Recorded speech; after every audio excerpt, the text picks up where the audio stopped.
lawful unto you, for food, are all four-footed animals with the exceptions named.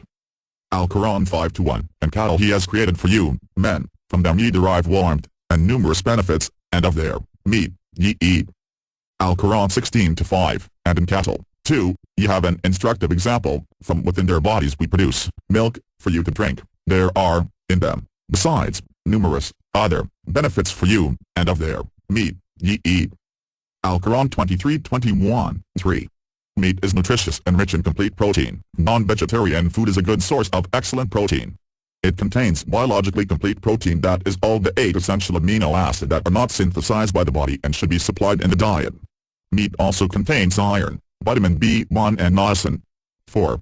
Humans have omnivorous set of teeth. If you observe the teeth of herbivorous animals like the cow, goat and sheep, you will find something strikingly similar in all of them. All these animals have a set of flat teeth that is suited for herbivorous diet. If you observe the set of teeth of the carnivorous animals like the lion, tiger, or leopard, they all have a set of pointed teeth that is suited for a carnivorous diet. If you analyze the set of teeth of humans, you find that they have flat teeth as well as pointed teeth. Thus they have teeth suited for both herbivorous as well as carnivorous food, that is they are omnivorous. One may ask, if Almighty God wanted humans to have only vegetables, why did he provide us also with pointed teeth? It is logical that he expected us to need and to have both vegetarian as well as non-vegetarian food. 5. Human beings can digest both vegetarian and non-vegetarian food. The digestive system of herbivorous animals can digest only vegetables. The digestive system of carnivorous animals can digest only meat. But the digestive system of humans can digest both vegetarian and non-vegetarian food. If Almighty God wanted us to have only vegetables, then why did he give us a digestive system that can digest both vegetarian as well as non-vegetarian food? 6. Hindu scriptures give permission to have non-vegetarian food. There are many Hindus who are strictly vegetarian. They think it is against their religion to consume non-vegetarian food. But the true fact is that the Hindu scriptures permit a person to have meat. The scriptures mention Hindu sages and saints consuming non-vegetarian food.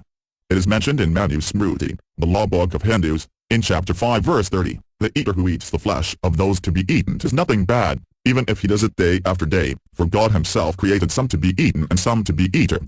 See. Again, next verse of Manu Smriti, that is, chapter 5 verse 31 says, eating meat is right for the sacrifice. This is traditionally known as a rule of the gods. D. Further in Manu Smriti chapter 5 verse 39 and 40 says, God himself created sacrificial animals for sacrifice, therefore killing in a sacrifice is not killing. E. Mahabharata Anashashan part of chapter 88 narrates the discussion between Dharmaraj Yudhishthira and Pitama Bhishma about what food one should offer to Pitrus, ancestors, during the Shraddha, ceremony of dead, to keep them satisfied. Paragraph reads as follows, Yudhishthira said, O thou of great presence, tell me what that object is which, if dedicated to the Pitrus, dead ancestors, become inexhaustible. What hobby, again, if offered, lasts for all time. What, indeed, is that which, if presented, becomes eternal? Bhishma said, listen to me, O Yudhishthira, what those habits are which persons conversant with the rituals of the Shraddha, the ceremony of dead, regard as suitable in view of Shraddha, and what the fruits are that attach to each. With sesame seeds and rice and barley and masha and water and roots and fruits, if given at Shraddhas, the Pitrus, O king, remain gratified for the period of a month. With fishes offered at Shraddhas, the Pitrus remain gratified for a period of 2 months. With the mutton they remain gratified for 3 months, and with the hare for 4 months. With the flesh of the goat for 5 months, with the bacon, meat the pig, for 6 months, and with the flesh of birds for 7. With venison obtained from those deer that are called prishata, they remain gratified for 8 months, and with that obtained from the rur for 9 months, and with the meat of gaviya for 10 months, with the meat of the buffalo their gratification lasts for 11 months. With beef presented at the Shraddha, their gratification, it is said, lasts for full year. Payas mixed with ghee is as much acceptable to the Pitrus as beef. With the meat of Vadrinasa, a large bull, the gratification of Pitrus lasts for 12 years. The flesh of rhinoceros, offered to the Pitrus on anniversaries of the lunar days on which they died, becomes inexhaustible. The potard called golaska, the petals of kanchana flower, and meat of red goat also, thus offered, prove inexhaustible. So but natural if you want to keep your ancestors satisfied forever, you should serve them the meat of red goat. 7. Hinduism was influenced by other religions, though Hindu scriptures permit its followers to have non-vegetarian food. Many Hindus adopted the vegetarian system because they were influenced by other religions like Jainism. 8. Even plants have life. Certain religions have adopted pure vegetarianism as a dietary law because they are totally against the killing of living creatures. If a person can survive without killing any living creature, I would be the first person to adopt such a way of life. In the past people thought plants were lifeless. Today it is a universal fact that even plants have life. Thus their logic of not killing living creatures is not fulfilled even by being a pure vegetarian. 9. Even plants can feel pain. They further argue that plants cannot feel pain, therefore killing a plant is a lesser crime as compared to killing an animal. Today science tells us that even plants can feel pain. But the cry of the plant cannot be heard by the human being. This is due to the inability of the human ear to hear sounds that are not in the audible range, that is 20 Hz to 20,000 Hz. Anything below and above this range cannot be heard by a human being. A dog can hear up to 40,000 Hz. Thus there are silent dog whistles that have a frequency of more than 20,000 Hz and less than 40,000 Hz. These whistles are only heard by dogs and not by human beings. The dog recognizes the master's whistle and comes to the master. There was research done by a farmer in USA who invented an instrument which converted the cry of the plant so that it could be heard by human beings.